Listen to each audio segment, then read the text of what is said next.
مولانا زبیر صاحب کی حیات میں بہت کوشش کی لوگوں نے کہ کسی طریقے سے مولانا ابراہیم صاحب مولانا زبیر صاحب رحمۃ اللہ علیہ سے وہ کام لے جو اس وقت لوگوں نے مولانا ابراہیم صاحب سے لیا ہے.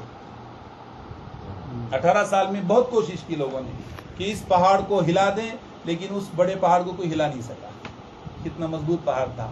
مولانا زبیر صاحب رحمۃ اللہ علیہ کو بہت لوگوں نے کوشش کی، آمادہ کیا کہ وہ مولانا سعد صاحب کے خلاف زبان کھولیں یا اپنے قوت کا استعمال کریں، لیکن مولانا زبیر صاحب رحمۃ اللہ علیہ اور مولانا سعد صاحب کی محبت، آپس کا تعلق ہر پرانا آپ کو بتائے گا. کسی کو شک شبہ ہو تو مرکز میں ابھی بھی ان کے خادم حیات ہیں. جب مولانا زبیر صاحب رحمۃ اللہ علیہ کا انتقال ہوا تھا تو وہ خادم وہاں بیٹھ کر رو کر دونوں کی محبت کی داستان سنا رہے تھے، کیسا دونوں کا آپس میں تعلق تھا. اجتماعات میں ان کے لیے گاڑیاں لگ جاتی تھی، بہت سی گاڑیاں، لیکن یہ دونوں حضرات ایک گاڑی میں سفر کرتے تھے. ایک گاڑی میں مولانا سعد صاحب، مولانا زبیر صاحب. ایسا نہیں کہ مولانا زبیر صاحب آگے بیٹھے، دونوں بیچ کی سیٹ پہ بیٹھتے تھے، ایک گاڑی میں سفر کرتے تھے 18 سال تک. لو کان فیہما آلہۃ الا اللہ لفسدتا، کہ اگر ایک زمین میں دو خدا ہو جائیں گے تو نظام درہم برہم ہوگا. اس کو علماء نے برہان تمانو کہا ہے کہ ایسا نہیں ہو سکتا کہ دو خدا ہو اور نظام ٹھیک چلے. لیکن ان دونوں اکابر نے اس برہان کو ختم کر دیا تھا. ان دونوں اکابر نے ایسا 18 سال امت کو لے کے چلتے رہے کہ لوگوں کو یہ سمجھنے ہی نہیں دیا کہ کون فیصل ہے اور کس کی ذمہ داری ہے. اللہ کا فضل ہے، سال میں 3 مرتبہ ہمیں مشورے میں جانے کا اتفاق ہوتا ہے. میں بہت زمانے سے مشورے میں جاتا ہوں اور بہت قریبی نظرات کے پہنچنا ہوتا ہے رخوں کے سلسلے میں. اور سال کی جماعتوں کی ابھی روانگی ہوگی، سال کی 25 رمضان کو 250 علماء سال کے جمع ہوتے ہیں، ان کی ترتیب بنا کر نیچے پیش کرتے ہیں ہم لوگ. تو بہت قریب سے ان کو دیکھنا ہوتا ہے. تو مشورے میں ہمیں یہ نہیں پتہ چلتا تھا کہ امیر مولانا سعد صاحب ہیں یا مولانا زبیر صاحب. میں قسم کھا کے آپ کے سامنے بتا رہا ہوں، مجھے مجبور ہو کر ایک پرانے سے پوچھنا پڑا کہ امیر کون ہوتا ہے. تو انہوں نے بتایا کہ جب کاپی سنانے والا بیچ بیچ میں نگاہ اٹھا کے مولانا سعد صاحب کو دیکھیں تو وہ امیر ہیں، مولانا زبیر صاحب کو دیکھیں تو وہ امیر ہیں. اور ان دونوں کی رائے لینے کا انداز یہ تھا کہ کوئی قابل اشکال یا قابل رائے بات ہے تو مولانا سعد صاحب امیر ہیں تو مولانا زبیر صاحب کو دیکھیں گے، وہ یوں سر ہلا دیں گے، فیصلہ ہو گیا. مولانا زبیر صاحب امیر ہیں، کوئی قابل مشورہ بات ہے، مولانا سعد صاحب کو دیکھیں گے، وہ یوں سر ہلا دیں گے، فیصلہ ہو گیا. ایک مرتبہ ہم خط لے کے پہنچے دارالعلوم کا، تاریخ لینے کے لیے. اکابر کا سفر ہو دیوبند کا، تاریخ لینے پہنچے تو مولانا زبیر صاحب رحمۃ اللہ علیہ حیات تھے اور مشورے میں موجود تھے. مولانا سعد صاحب کان لگے ہوئے تھے.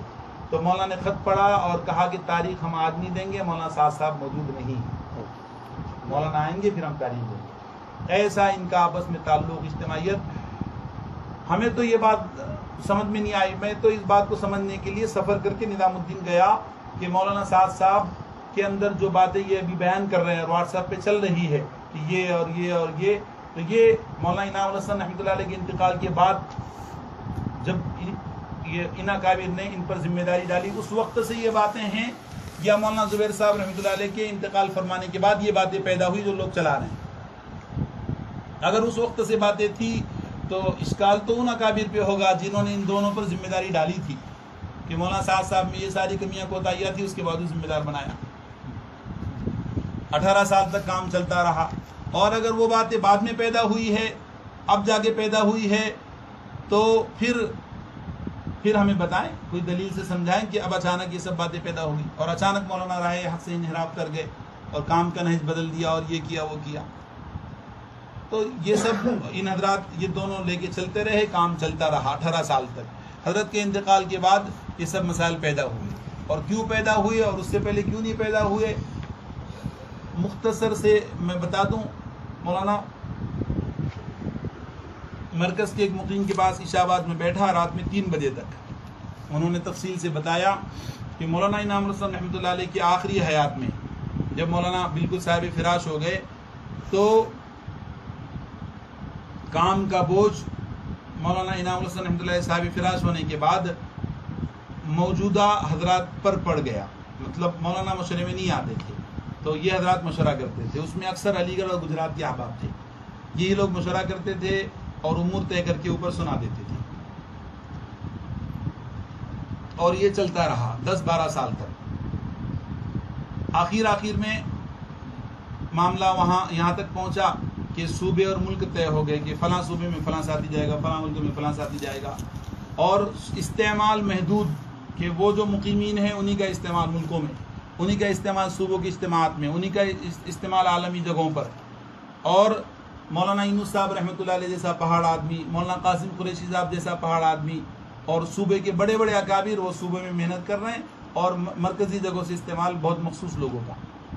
مولانا سعد صاحب اس کو دیکھ کے کرتے تھے، مولانا زبیر صاحب بھی اس کو محسوس کرتے تھے، اور بہت ساری ایسی باتیں پیدا ہو گئی تھی جس کو یہ حضرات محسوس کرتے تھے لیکن کچھ کر نہیں سکتے تھے. جب مولانا انعام الحسن رحمۃ اللہ علیہ کا انتقال ہوا تو ان حضرات نے مولانا زبیر صاحب کے امیر بننے کا اعلان کر دیا، جبکہ پاکستان کے وہ احباب جن کو مولانا انعام الحسن صاحب رحمۃ اللہ نے ذمہ داری دی تھی وہ نہیں آئے تھے. ابھی اس سے پہلے اعلان ہو گیا کہ یہ مولانا زبیر صاحب امیر رہیں گے. جب پاکستان سے حاجی عبدالوہاب صاحب اور مفتی زین العابدین صاحب اور مولانا سید محمد خان صاحب مکی رحمۃ اللہ علیہ تشریف لائے تو ان تینوں نے کہا کہ امیر تو مولانا سعد صاحب ہوں گے. اختلاف بڑے، بات بڑی. تو دلی کے کچھ وہ لوگ جن کو مولانا سعد صاحب کی عمارت پسند نہیں تھی، انہوں نے ان تینوں کے ویزا پر لال نشان لگوا دیا کہ ان تینوں نے سعد کی رائے کیوں دی. اور پھر معاملہ چلا، دلی میواتی جمع ہو گئے، لڑائی جھگڑے ہوئے، اور پھر ان دونوں پر ذمہ داری آئی. تو جن لوگوں کا یہ تھا کہ مولانا زبیر صاحب امیر رہیں، یہ نرم طبیعت کے ہیں، ان کے ساتھ ہم چلتے رہیں گے، تو ان لوگوں کو تکلیف. جب مولانا سعد صاحب اور مولانا زبیر صاحب امیر بنے تو جو زائد حضرات مرکز میں مقیم ہو چکے تھے، مولانا سعد صاحب نے ان کو علاقوں میں بھیجنا شروع کیا کہ آپ علاقے میں جاؤ، کام کرو، جب ضرورت ہوگی ہم بلا لیں گے، جب ضرورت ہوگی ہم بلا لیں گے. حتیٰ کہ مولانا شریف صاحب، مولانا جمشید صاحب جیسے لوگوں کو بھی علاقے میں بھیج دیا کہ جب ضرورت ہوگی ہم بلا لیں گے. علی گڑھ کے جو زائد احباب تھے ان کے علاقوں میں بھیج دیا، گجرات کے جو زائد احباب تھے ان کے علاقوں میں بھیج دیا، اور کہا کہ ہم جب ضرورت ہوگی بلا لیں گے، آپ علاقے میں کام کرو. پھر مولانا نے یہ کہا کہ بھائی پہلے ٹکٹ جو صوبوں میں جماعت جاتی تھی، ملکوں میں جماعت جاتی تھی، وہاں سے ٹکٹ بن کے آتے تھے. مولانا نے ہندوستان کے مشورے میں اعلان کیا صاف کہ جو دوسرے کے کرائے پہ سفر کرتے ہیں وہ کرائے کے ٹٹو ہیں. کتنی سخت بات. مولانا تک یہ شکایت پہنچی کہ ایک علاقے والوں نے ٹکٹ بنا کے بھیجا اے سی 3rd کلاس کا، تو ان کو شکایت ہوئی کہ اے سی 3rd کلاس کا ٹکٹ کیوں بنایا، اے سی 1st کلاس کا ٹکٹ کیوں نہیں بنایا. انہوں نے مولانا سعد صاحب کو شکایت کی. مولانا نے ہندوستان کے مشورے میں صاف کہہ دیا. مولانا نے کام کے سلسلے میں کسی کی پرواہ نہیں کی، حتیٰ کہ خاندان کاندلہ کے لوگ اجتماعات میں جایا کرتے تھے. مولانا نے کہا کہ خاندانی بنیاد پر اجتماع میں کوئی نہیں جائے گا. مولانا انعام الحسن رحمۃ اللہ علیہ کے ساتھ خاندانی لوگ بھی جایا کرتے تھے. پھر اجتماع جہاں ہوتا تھا وہاں والے ان کا اکرام اعزاز کرتے، انعام بناتے، انہیں کابیر کے اولادیں ہیں. تو مولانا نے کہا خاندانی بنیاد پہ کوئی نہیں جائے گا، جو جائے گا مشورے سے طے ہو کے جائے گا. اس کے باوجود بھی کاندلہ کے خاندان کے ایک بڑے مولانا پہنچ گئے. مولانا اسٹیشن پر اترے ہیں، پورا اجتماع والے لینے آئے ہیں. مولانا نے کہا یا تو یہ جائیں گے یا تو میں جاؤں گا. ان کو وہیں سے واپس ہونا پڑا.